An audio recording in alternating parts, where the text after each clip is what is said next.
But what you have to remember is those conditions during those wildfires are at the extreme. You've got extremely low humidities, high temperatures, and extremely strong winds. And a lot of times dormant vegetation. So that's when the wildfires occur. Under the prescribed conditions that we put together for prescribed fires during the growing season, we've got very specific temperature ranges, humidity ranges, wind speeds, and all that kind of stuff. And if you stay within prescription, like Ken said, you're burning green grass, using last year's fuel to push it, it's going to be a safe burn. And we've done numerous burns during the growing season. They're easy to do. In my mind, the hardest part about it is it's going to be hard on the crew because you're already dealing with 90, 100 plus degree temperatures. If you're doing small burns, you can do a burn, rest a little bit, do some more burning, rest a little bit, and and kind of stay chilled out. But if you're doing a very large burn, a lot of times we recommend having double the crew. That way, one crew can be burning while one's resting, and then you can swap out.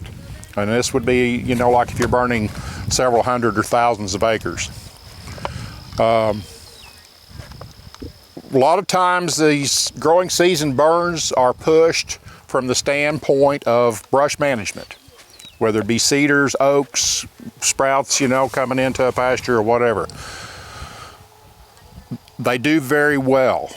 And you would think the dormant season burns would do the job too, but a lot of times you got to think about it really hard, because what happens during a dormant season burn? They may be a little more intense because you're burning dry vegetation, but what are they doing?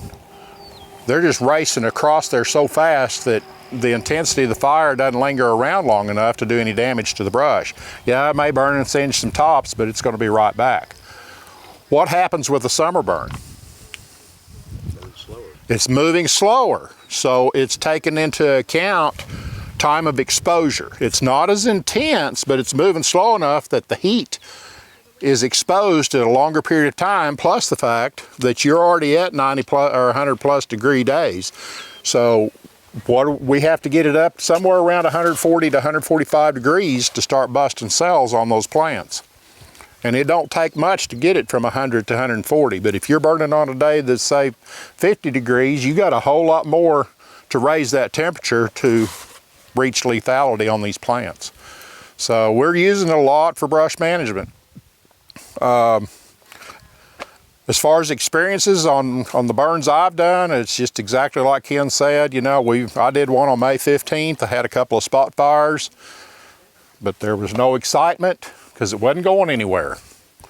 We actually continued on with the burn, and we sent somebody back to mess with the spot fire.